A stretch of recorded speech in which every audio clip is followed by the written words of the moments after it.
मुख्याधिकारी साहेब पण आहे त्या ठिकाणी।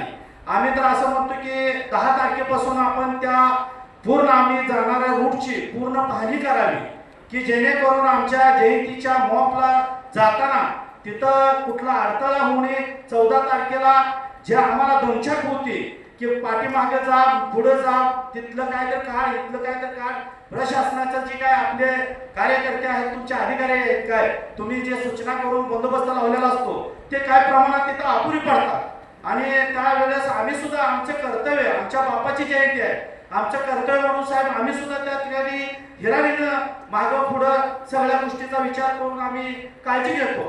पण विशेषतः काय होतं की जे ट्रॅफिक मधलं जे वातावरण असतंय, जे तिकडं काय गाड्या येणाऱ्या असतात, आम्ही लोकशाही अण्णाभाऊ साठे यांच्या चौकामध्ये ज्या वेळेस आम्ही येतो गलीपासनं, तर त्यावेळेस काय गाड्या अधूनमधून पण जातात, काय गर्दीत पण जातात। त्यासाठी त्या गर्दीचं सुद्धा या ठिकाणी आपण पूर्ण पाहणी करून तिथला रस्ता बंद करून त्यांना पर्यायी रस्ता येणाऱ्या नागरिकांना द्यावा।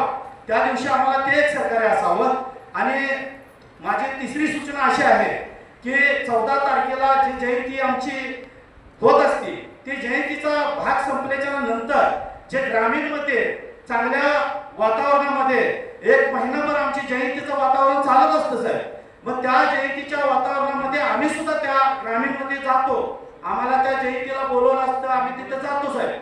पण ज्या वेळेस ज्या गावातला परवाना आपण इश्यू करता त्यांना उशीर वगैरे देऊन त्यांना सांगता या तारखेला तुम्ही अशा शांततेने किंवा अशा पद्धतीने करा, पण त्या ठिकाणी आपलाही बंदोबस्त असणं गरजेचं आहे। कारण आम्ही ते बंदोबस्त पाहता आम्ही ज्या ज्या जागेला गेलो त्या ठिकाणी काय होतं, बाबासाहेबांचे जयंतीचा उत्साह असतो, आमचे सगळे लोक निघालेले असतात आणि आपला पोलीस बंदोबस्त तिथं नसतो, असंही होतं। मग आम्ही काय वेळेस साहेबांना सुद्धा फोन करतो, याच्या अगोदर खंदाळे साहेब होते, आम्ही साहेबांना विनंती करून सांगायचो साहेब इथं आपले सहकारी नाही, इथं अनुसूचित प्रकारे घडवणे आमच्या आया बहिणी असतात, आनंदाचा वातावरण असतं, तर जिथं आपण परवानगी देता त्या गावामध्ये आमचं मत आहे की त्याच्या परवानगी बरोबर आपला बंदोबस्तही त्या ठिकाणी आपण नेमावा, अशी आमची तिसरी सूचना आहे। आणि चौथी सूचना अशी आहे की ज्या ग्रामीणमध्ये आता सांगितल्याप्रमाणे की जे अवैध धंद्यामुळे या जयंतीला गालबोट लागतो,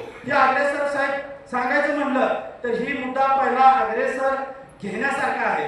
कारण ज्या गावची जयंती ज्या दिवशी आहे त्या गावामधला अवैध धंदा किंवा कुठलाही त्यांनी काय विचलित काय करत असतील त्याच्यामुळे काय या जयंतीला गालबोट लागत असेल तर साहेब त्याची आपण कठोरपणे तिथं त्या ठिकाणी बंदोबस्त ठेवून त्याच्यावर कारवाई करावी।